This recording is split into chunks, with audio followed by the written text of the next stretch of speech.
CID ಅವರು ಹೇಳಿದರು CID arrest ಮಾಡಬೇಕು ಅಂತ. ಈಗ ಎಲ್ಲ ಕೋರ್ಟಲ್ಲೂ ಕೂಡ ಬೇಲ್ ಸಿಗದಿದ್ದರಿಂದ ಸಹಜವಾಗಿ ಅರೆಸ್ಟ್ ಆಗಿದೆ.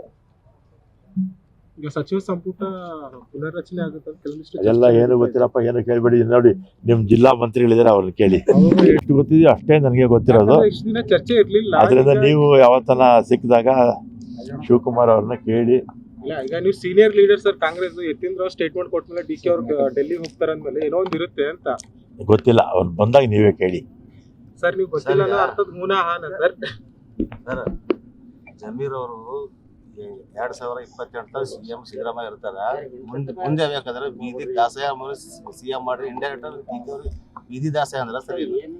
ನೀವು ಅವ್ರು ಬಂದಾಗ ಅವ್ರನ್ನೇ ಕೇಳಿ. ಅಲ್ಲ ಸರ್, ಎಲ್ಲ ಅವ್ರ ರಿಯಾಕ್ಷನ್ ಏನ್ ಸರ್? ಸರ್ ಯಾಕೋ ನಿಮ್ಮ ಮೌನ ನಮ್ಮ ರಿಯಾಕ್ಷನ್ ಕಾಣಕತ್ತದ. ನಿಮ್ ನಾಯಕರ ಬದಲಾವಣೆ ರಿಯಾಕ್ಷನ್ ಆ ರೀತಿ ಎಲ್ಲ ಮಾತಾಡಬಾರ್ದು.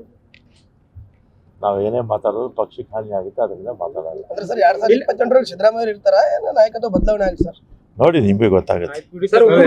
ಬಹಿರಂಗ ಹೇಳಾಕತ್ತಾರ ಸರ್, ನಾ ರಾಜಕೀಯ ಮಾಡಕ್ ಬಂದಿದ್ದೀನಿ ಅಂತ ಹೇಳಿ. ಏನಾದ್ರು ಇಲ್ಲಿ ಏನಕ್ಕೆ ಬಂದಿರ ಅನ್ನೋದು ಕೇಳೋದು ಬಿಟ್ಬಿಟ್ಟು ಬರೀ ಡೆಲ್ಲಿ ಕಥೆನೇ ಕೇಳ್ತೀರ ನೀವು.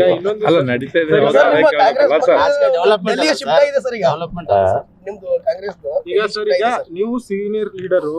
ಈಗ DK ಶಿವಕುಮಾರ್ ನಾನ್ CM ಆಗ್ತೀನಿ ಅಂತ ಸ್ಟೇಟ್ಮೆಂಟ್ಗಳು ಬರ್ತಾ ಇದೆ. ಈಗ ನಿಮ್ಗೆ CM ಆಗೋ ಆಸೆ ಏನಿಲ್ವಾ ಸರ್? ಹೇಳ್ಬಿಡಿ, ಒಂದು ಆಗ್ಬಿಡ್ಲಿಕ್ಕೆ. ನೀವು ಕೇಳ್ತೀರ ಅಷ್ಟೇ ಹಾಗೆ ಅಂತ, ಬೇರೆ ಯಾರು ಹೇಳಲ್ಲ. ನಿಮ್ಗೆ ಆಸೆ ಇಲ್ಲ ಸರ್? ರಾಜಕೀಯದಲ್ಲಿ ಆಸೆ ಇರುತ್ತಲ್ಲ ಸರ್, ನಿಮ್ಗೇನಿಲ್ವಾ ಸರ್? ಆಸೆ ಪಟ್ಟಿದ್ದೆಲ್ಲ ಆಗುತ್ತಾ?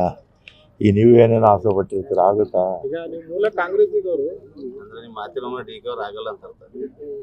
ನಾನು ಆ ರೀತಿ ಎಲ್ಲ ಏನೂ ಹೇಳೋಕ್ಕಾಗಲ್ಲ. ಮಾಧ್ಯಮದವರು ಇದನ್ನೆಲ್ಲ ಹೆಚ್ಚು ನೀವು ಮಾತಾಡ್ತಾ ಇದ್ರೆ, ನೀವು ರಾಜ್ಯದ ಅಭಿವೃದ್ಧಿ ಬಗ್ಗೆ ಹೆಚ್ಚು ಸ್ವಲ್ಪ ನೀವು ಕೂಡ ಗಮನ ಹರಿಸಿ ಅಂತ ನಿಮಗೆ ಮನವಿ ಮಾಡ್ತೀನಿ.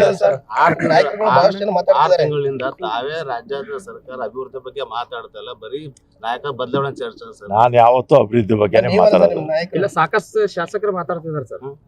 ಒಬ್ರು DK